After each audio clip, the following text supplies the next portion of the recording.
जय श्री राम बच्चों। Class 12 physics chapter 3 current electricity. Last class में मैंने तुम लोगों को क्या पढ़ाया था? लास्ट क्लास में मैंने तुम लोगों को colour coding on carbon resistor के बारे में समझा दिया था। अरे भाई याद है कि भूल गए? B B Roy with great Britain very good wife. ठीक है, जिनको नहीं आता लास्ट क्लास की वीडियो मैंने अपलोड कर दिया यूट्यूब पे, आप लोग जाके प्लेलिस्ट में ढूंढ के देख सकते हो। आज हम लोग इस चैप्टर से रिलेटेड कुछ न्यूमेरिकल्स करने जा रहे हैं। मैं चाहता हूं कि तुम लोग क्वेश्चन को ध्यान से पढ़ो और आंसर अपने दिमाग में फटाफट सोचो क्या होगा इसका आंसर और मुझे बताओ। ठीक है, करें शुरू। एक क्वेश्चन मैंने आप लोगों के सामने लिख दिया है, चेक करो। द पोटेंशियल डिफरेंस, पीडी जहां भी लिखूंगा समझ जाना पोटेंशियल डिफरेंस है। Potential difference applied to an X-ray tube is 5 kilovolt. बच्चों पोटेंशियल डिफरेंस कितना अप्लाई किया गया है? एक्स-रे ट्यूब के अक्रॉस 5000 वोल्ट। समझ गए? And the current through it is 3.2 milliampere. Current कितना पास हो रहा है उससे? 3.2 milliampere. Then the number of electrons striking the target per second is, तो पर सेकंड बच्चों चेक करो, इलेक्ट्रॉन्स पॉजिटिव प्लेट पे आके हिट हो रहे होंगे, हाँ या ना? तो उसका नंबर बताना है। कैसे करोगे बच्चों? हम जानते हैं I इज इक्वल टू क्या होता है? Q by T. Q का फॉर्मूला क्या होता है? Ne by T. क्योंकि हमको क्या फाइंड करना है? Number of electrons. तो n की वैल्यू क्या होगी चेक करो, n यही रहेगा IT by E। IT by E। Check करो I की वैल्यू क्या है? 3.2 इंटू 10 पावर -3 मिली है ना, मिली एम्पियर है। Multiply by time. बच्चों टाइम कहां दिया है इस पूरे में? 1 सेकेंड, बिकॉज इसमें दिया हुआ है पर सेकेंड। अपॉन में इलेक्ट्रॉन का चार्ज कितना होता है? 1.6 इंटू 10 पावर -19। कोई दिक्कत? बच्चों डेसिमल से डेसिमल हट जाएगा। 16 की 10 में कितने टाइम्स आता है? 2 टाइम्स। तो 2 इंटू 10 पावर -3 प्लस 19 कितना हो गया? जल्दी बोलो। 2 इंटू 10 पावर 16 इलेक्ट्रॉन्स। आपको यहाँ पर कोई स्टेटमेंट लिखने की जरूरत नहीं है क्योंकि ये एमसीक्यू के तौर पे दिया हुआ है। अगर आपको एमसीक्यू के फॉर्म में नहीं दिया होता तो आपको सॉल्व करके स्टेटमेंट डालना पड़ेगा। कोई दिक्कत? चले आगे। Question number 2, a beam of electron moving at a speed of 10 power 6 metre per second. बच्चों इलेक्ट्रॉन की जो बीम है वो किस स्पीड से पास हो रही है? 10 पावर 6 मीटर पर सेकेंड, जो कि क्वेश्चन में दिया हुआ है। Along a line produces a current of इतना। बच्चों में करंट भी दिया हुआ है। The number of electron in 1 metre beam is, तो 1 मीटर की अगर वो बीम ले लूं जिसके अंदर इलेक्ट्रॉन मूव कर रहे हैं तो उसमें नंबर ऑफ इलेक्ट्रॉन्स कितने होंगे? कैसे करोगे बच्चों? चेक करो, फॉर्मूला होता है I is equal to Q by टी। और बच्चों करंट हमको दिया हुआ है, चार्ज हमको नहीं पता, चार्ज होता है N इंटू E, और टाइम भी हमको इस बार नहीं दिया हुआ है। I इज इक्वल टू, देखो Q की जगह N ही ले लोगे अपॉन में T, लेकिन दिक्कत ये है कि टाइम भी हमको दिया हुआ नहीं है। तो एक काम करते हैं, नंबर ऑफ इलेक्ट्रॉन्स फाइंड करना है, तो N का फॉर्मूला क्या हो जाएगा? Again I T upon E। कोई दिक्कत? बच्चों अब जरा चेक करो, तुम लोगों ने एक फॉर्मूला पढ़ा होगा बचपन में, speed equal to distance upon time. तो time is equal to distance upon speed होता है। तो t इज इक्वल टू कितना हो गया यहाँ पे? t की वैल्यू कैसे निकलेगी? डिस्टेंस जो कि 1 मीटर है अपॉन स्पीड जो कि 10 पावर 6 है। समझ में आ गया? t की वैल्यू क्या आ गई? t की वैल्यू देखो, अब सारी वैल्यूज पुट कर दो। I की वैल्यू कितनी है? 1.6 10 पावर -6। t की वैल्यू कितनी है? 1 अपॉन 10 पावर 6 अपॉन में e की वैल्यू कितनी होती है? 1.6 इंटू 10 पावर -19। कोई दिक्कत? तो n की वैल्यू कितनी आ गई चेक करो, 1.6 से 1.6 गया, 10 पावर -6, ये ऊपर जाएगा, ये भी -6 हो जाएगा, और -19 ऊपर जाएगा, +19 हो जाएगा। बच्चों n की वैल्यू कितनी आ गई जल्दी बोलो? 10 पावर 7। तो आपको पूरा स्टेटमेंट लिखने की जरूरत नहीं है, किस पे टिक करोगे? बी पे। कोई दिक्कत? चले आगे। क्वेश्चन नंबर 3, देखो क्या दिया हुआ है। In a Bohr's model of hydrogen atom electron revolve around the nucleus in a circular orbit, जिसका रेडियस हमको दिया हुआ है। कोई दिक्कत? और उसका हमें टाइम पीरियड भी दिया हुआ है। समझ में आ गया? क्या फाइंड करना है हमको? करंट। क्या करोगे बच्चों? करंट का फॉर्मूला क्या होता है बच्चों? Q by T. चार्ज कितना दिया हुआ है? E electron. और टाइम पीरियड कितना दिया हुआ है? वो भी हमारे पास ये रहा। तो E की वैल्यू पुट कर दो, यहाँ पे कितना आ गया? 1.6 इंटू 10 पावर माइनस 19 और T टाइम पीरियड कितना दिया हुआ है? ये रहा 1.5 इंटू 10 पावर माइनस 16। इसको सॉल्व करोगे तुम्हारे पास आंसर क्या आएगा? तुम्हारे पास आ जाएगा 1.07 इंटू 10 पावर माइनस 3 एम्पियर, यानी ऑप्शन नंबर डी। समझ में आ गया? चले आगे, चलते हैं अगले क्वेश्चन की तरफ। बच्चों एक क्वेश्चन दिया हुआ है जिसमें बोल रहा है कि electron is moving in a circular path of radius this. अभी अभी हमने सेम ऐसा ही क्वेश्चन किया था, रेडियस का यहाँ पर कोई काम नहीं था, कंफ्यूज करने के लिए दिया हुआ है। At a frequency of this, बच्चों ये क्या दिया हुआ है? फ्रीक्वेंसी, तो 6.8 इंटू 10 पावर 15 रिवॉल्यूशन पर सेकेंड, जो भी है फ्रीक्वेंसी है। तो एक बच्चा कह रहा है कि sir frequency is equal to 1/t होता है, तो इसका मतलब मुझे 1/t की वैल्यू क्या दी हुई है? 6.8 इंटू 10 पावर 15, हाँ है ना? और करंट का फॉर्मूला क्या होता है? The equivalent current is approximately, current का फॉर्मूला क्या होता है बच्चों? Q by T। जरा चेक करो Q कितना हो जाएगा? इलेक्ट्रॉन का चार्ज, और यहाँ पर 1/t क्या हो जाएगा? फ्रीक्वेंसी। तो इलेक्ट्रॉन के चार्ज की वैल्यू हो गई 1.6 इंटू 10 पावर माइनस 19 और फ्रीक्वेंसी यानी 1/t ऑलरेडी हमारे पास कितना है? 6.8 इंटू 10 पावर 15। बच्चों सॉल्व कर लोगे या करके दिखाऊं?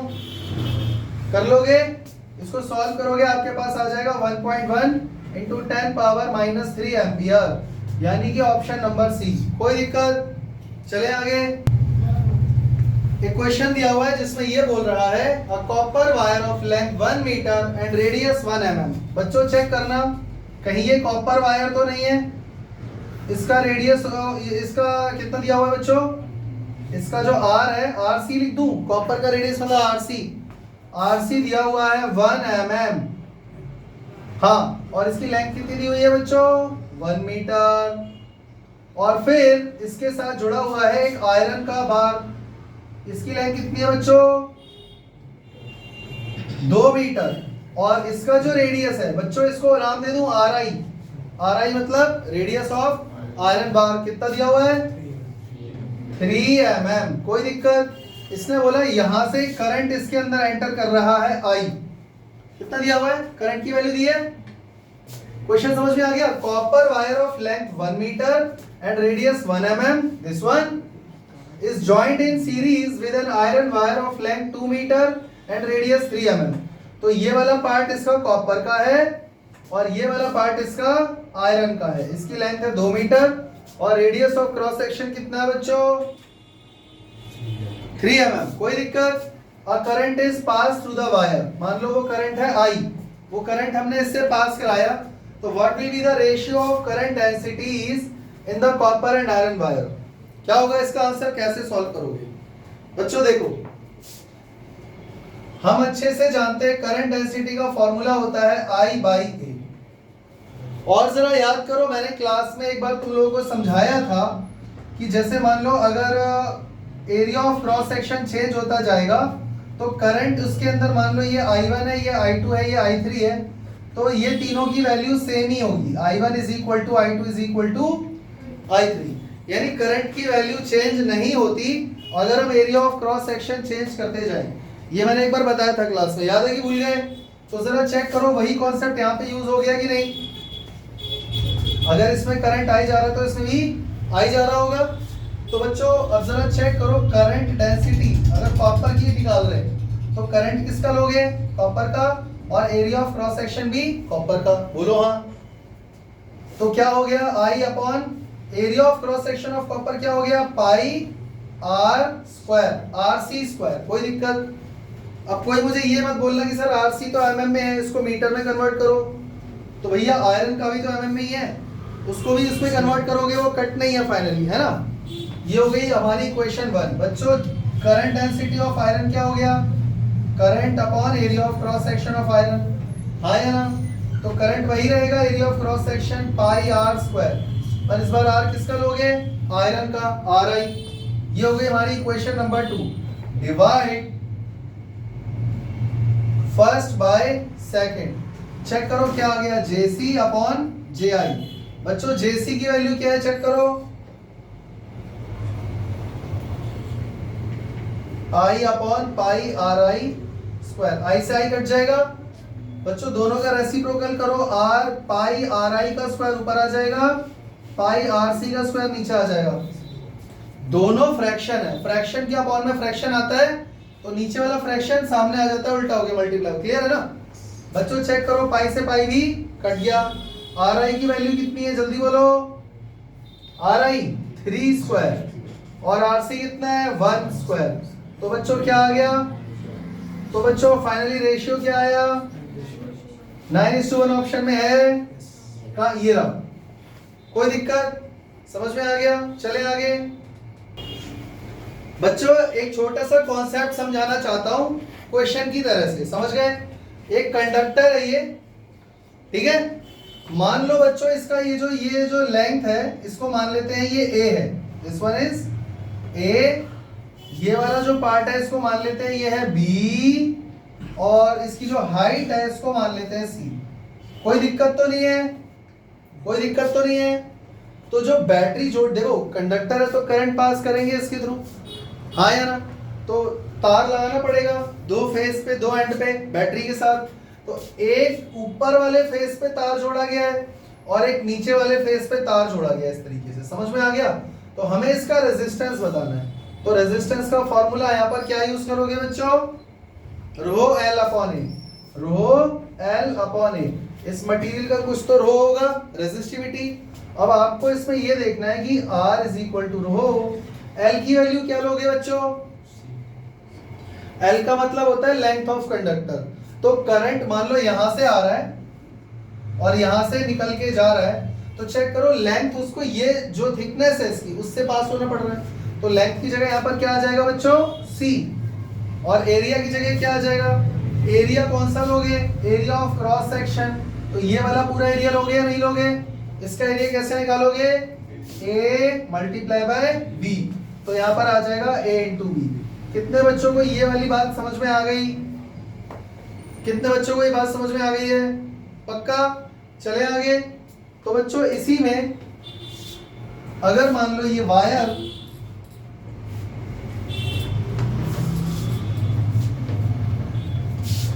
मान लो बच्चों ये वायर ऐसे जुड़ी हुई है, एक इस वाले फेस से जुड़ी हुई है और एक इसका जो ऑपोजिट फेस होगा यहाँ पे उससे जुड़ी हुई है। तो यहाँ से करंट आ रहा है, यहाँ से जा रहा है, ठीक है। तो अब यहाँ पे रेजिस्टेंस कैसे फाइंड करोगे, R is equal to rho L upon A.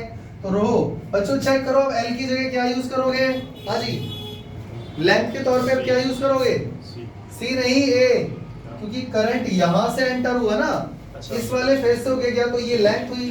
तो एल की जगह क्या यूज करोगे, ए, हाँ या ना। और अपॉन में एरिया, एरिया किसका आएगा, साइड वाले फेस का, मतलब इसका एरिया आएगा। इसका एरिया कितना हो गया बच्चों, बी इंटू सी। तो यहाँ पर आ जाएगा बी इंटू सी। क्लियर हो गया, क्लियर हो गया। चले आगे। और ठीक इसी तरीके से अगर मान लो बच्चों इस कंडक्टर में वायर जोड़ा जाए,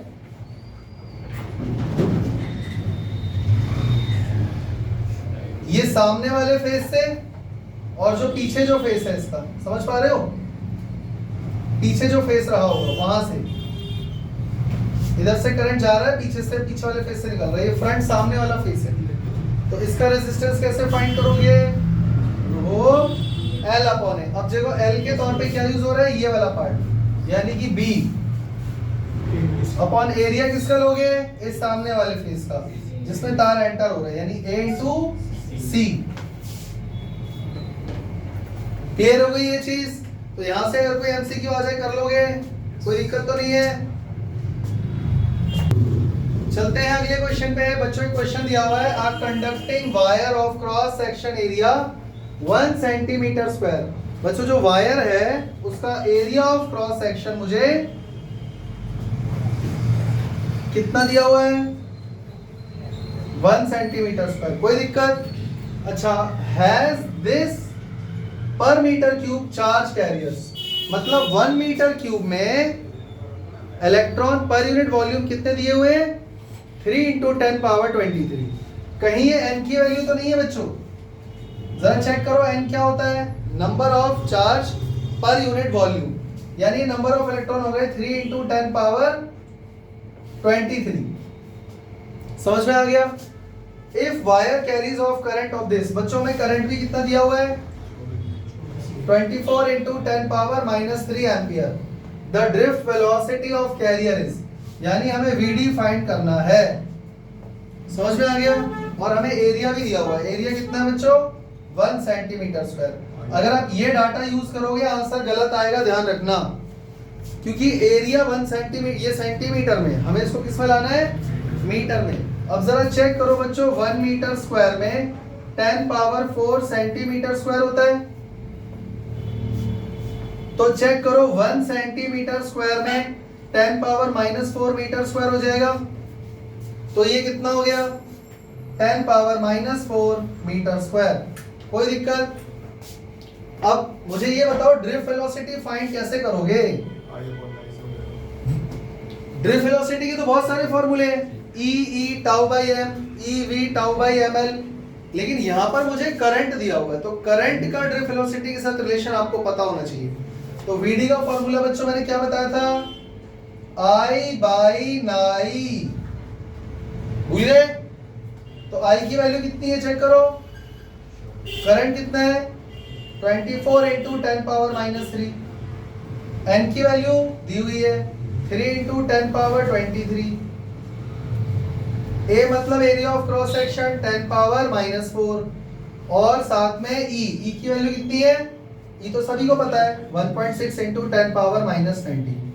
इसको सॉल्व कर लोगे या मैं करूं बच्चों? 3 8 24, इसका डेसिमल हटाओगे ऊपर 10 आ जाएगा। 8 2 16, 1/2 का मतलब हो गया 5 2 5 10, यानी 5 बचा मेरे पास इंटू 10 पावर, देखो -3 ये ऊपर आके +4 हो जाएगा, +19, और ये 23 ऊपर जाके माइनस हो जाएगा। सही है गलत है? बच्चों चेक करो कितना आ गया। 5 इंटू 10 पावर कितना आ गया? -3। तो मीटर पर सेकंड। बच्चों ऑप्शन में है भी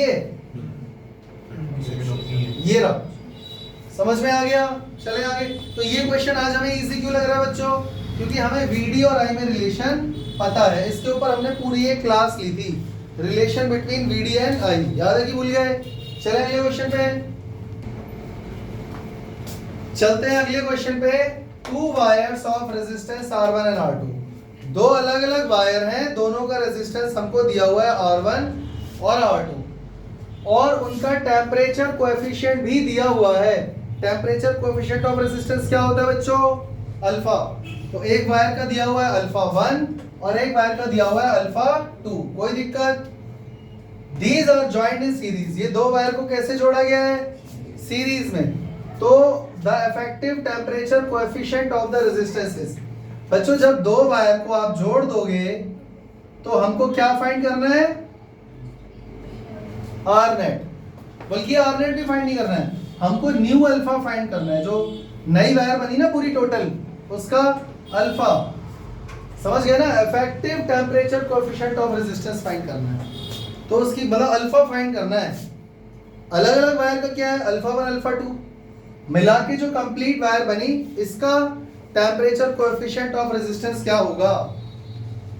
तो देखो बच्चों कैसे करेंगे, ध्यान से देख लो। अगर वो दोनों सीरीज में जुड़े हुए हैं तो फॉर्मूला क्या होगा? R1 + R2। हाँ या ना? बच्चों मुझे बताओ R1 की वैल्यू क्या होगी? R1 तो खुद ही R1 है, तो R1 की वैल्यू क्या होगी? R1 की वैल्यू होगी, हमें वो रेजिस्टेंस फाइंड करना है जो टेम्परेचर से रिलेटेड है। तो इसका फॉर्मूला क्या होता है बच्चों? R0 1 + α1 t। कोई दिक्कत नहीं आ रहा समझ में? तो बच्चों चेक करो R2 की वैल्यू क्या होगी? R1 और R2 क्या है? The two wires of resistance R1 and R2 having temperature coefficient different temperature coefficient. तो इसका हो जाएगा R0 1 plus alpha 2 T. कोई दिक्कत? समझ में आ गया? बच्चों ये दोनों वैल्यू पुट किस में करेंगे? फर्स्ट में कर देना जरा। R1 की वैल्यू हो गई R0, मेरे ख्याल से यहाँ पे R0 नहीं R1 आएगा क्योंकि उनका इनिशियल रेजिस्टेंस R1 है और यहाँ पर आ जाएगा R2। तो R1 1 plus alpha 1 T plus R2 1 plus alpha 2 T। जरा चेक करो R1 into 1 कितना हो जाएगा? R1 plus alpha 1 R1 T plus R2 alpha 2 T। बच्चों चेक करो R1 और R2 को ऐड करोगे तो क्या आ जाएगा? R1 plus R2, इनको मैंने साथ साथ रख लिया, प्लस इधर हमारे पास क्या बचा? Alpha 1 R1 plus alpha 2 R2 multiply by T। कोई दिक्कत? अब फाइंड मुझे क्या करना है बच्चों, जरा बताओ। नए रेजिस्टेंस का अल्फा, हाँ या ना? और हम जानते हैं कि रेजिस्टेंस का फॉर्म क्या होता है? R0 bracket 1 plus alpha T। यानी अगर ये रेजिस्टेंस इस फॉर्म में आ जाए तो मुझे अल्फा कंपेयर कर पाऊंगा। तो चेक करो यहां से इन दो, इसमें और इसमें से मैंने कॉमन ले लिया R1 प्लस R2। अब चेक करो यहाँ पे क्या बचा? 1 प्लस, इसके पास तो कॉमन देने के लिए था ही नहीं तो इसके डिनोमिनेटर में ही आ जाएगा। तो क्या बचेगा? Alpha 1 R1 plus alpha 2 R2 upon R1 plus R2 bracket into T। हाँ या ना? क्या ये इक्वेशन इससे कंपेयर कर सकते हो? तो R0 की वैल्यू क्या आ गई? ये 1 ये रहा, T ये रहा। तो अल्फा की जगह तुम्हें कौन नजर आ रहा है बच्चों? ये मैंने सर्कल कर दिया। ऑप्शन में कौन सा है? समझ में आ गया? समझ में आ गया? चले अगले क्वेश्चन की तरफ। इसी तरीके के बहुत सारे क्वेश्चन की एक बहुत लंबी लिस्ट है जो मैं क्लास में करवाना चाहता हूँ। हो सकता है मैं संडे को क्लास रखूँ, क्लास लंबी रहेगी और उसमें हम न्यूमेरिकल करेंगे। कोई दिक्कत? तो अब हम लोग मैथ्स की क्लास स्टार्ट करने जा रहे हैं। मिलते हैं अगली फिजिक्स की क्लास में, तब तक के लिए जय हिंद, जय श्री राम।